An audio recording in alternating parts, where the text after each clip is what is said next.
आज से लगभग 5000 वर्ष पूर्व कुरुक्षेत्र की युद्ध भूमि में श्री कृष्ण द्वारा महाभारत के युद्ध के आरंभ में बोले गए सुवचनों को श्री व्यासदेव जी ने एक विशेष ग्रंथ के रूप में संकलित किया और उसी ग्रंथ को हम भगवद गीता कहते हैं।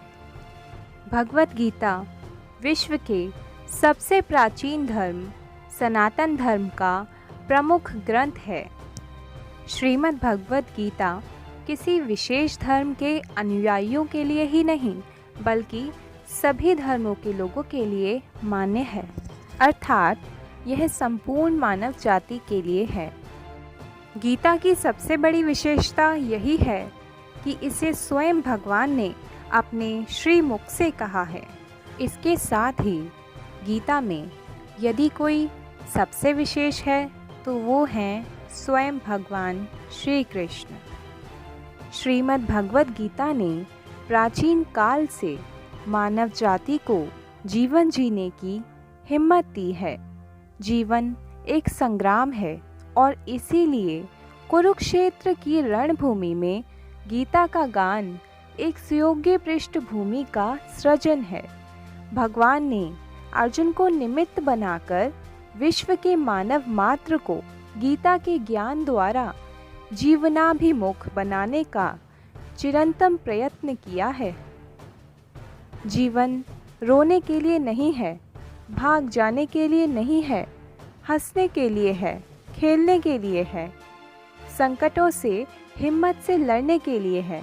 वैसी ही अखंड आशा और श्रद्धा के बल पर विकास करने के लिए है। श्रीमद् भगवद गीता मानव मात्र को जीवन में प्रतिक्षण आने वाले छोटे बड़े संग्राम के आगे हिम्मत से खड़े रहने की शक्ति देती है। यदि साधारण भाषा में कहें तो भगवद गीता एक उत्तर है जीवन के हर प्रश्न का। जीवन से जुड़ा ऐसा कोई भी प्रश्न नहीं जिसका उत्तर श्री कृष्ण ने भगवद गीता में नहीं दिया। हमारे मन मस्तिष्क में कोई भी शंका, परेशानी, चिंता, किसी भी तरह का आवेग, किसी भी तरह की दुविधा, दुनिया के हर धर्म संकट का उत्तर है श्रीमद् भगवद गीता। भगवद गीता में 18 अध्याय हैं और हर अध्याय में वेदों और उपनिषदों का सार है।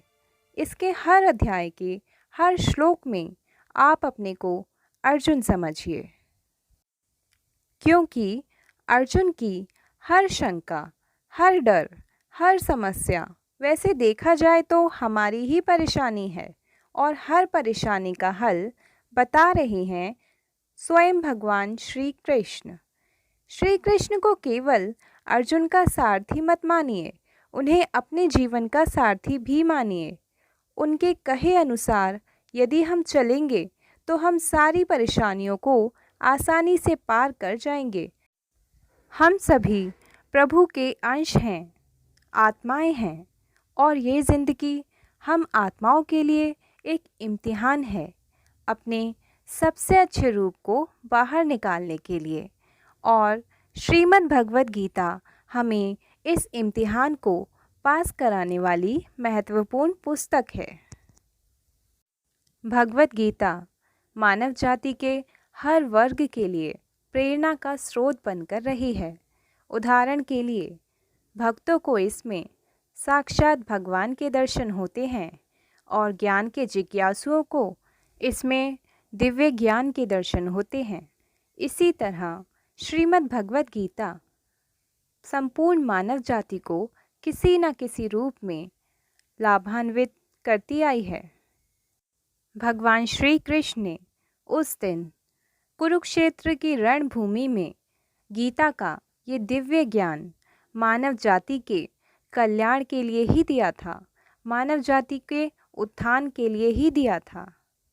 और तब से लेकर आज तक ना जाने कितने ही विशिष्ट व्यक्तित्व के लोगों ने भगवद गीता से प्रेरणा लेकर अपने जीवन को सफल बनाया है। धन्यवाद।